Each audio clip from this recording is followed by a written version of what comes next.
in an era of what's known as toxic positivity and prosperity gospel. Here's what I mean by those things.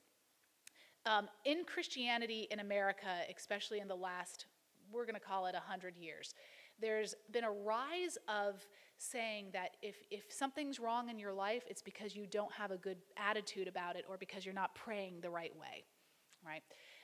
And it's like if you pray the right prayer and you pray it the right way, God is going to reward you, as though God's some sort of like slot machine, right? If you put enough prayers in, you're going to get what you want back. Turn on any Christian news network and you're going to hear this, right? You know, like the reason God is doing this to our country is because God's punishing us for something, right? These sorts of problems are so ingrained with what it is to be in modern American Christianity that we sometimes get the feeling like if things are going wrongly, it's because I'm a terrible person and because God must be mad at me and because I'm not praying a certain way.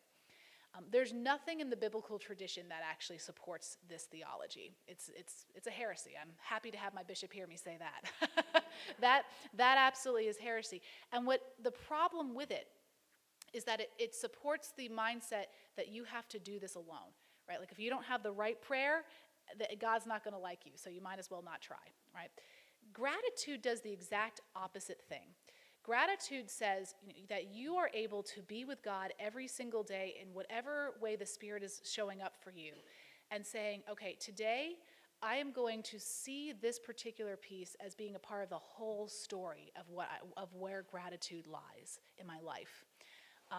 It's not saying I'm grateful for everything, because we're not asked to be grateful for everything, but we are encouraged to see spiritual growth as being grateful in everything.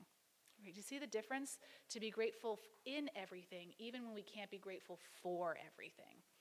And that means that we have a heart that is tuned not just for happiness, but for joy. Two very different things.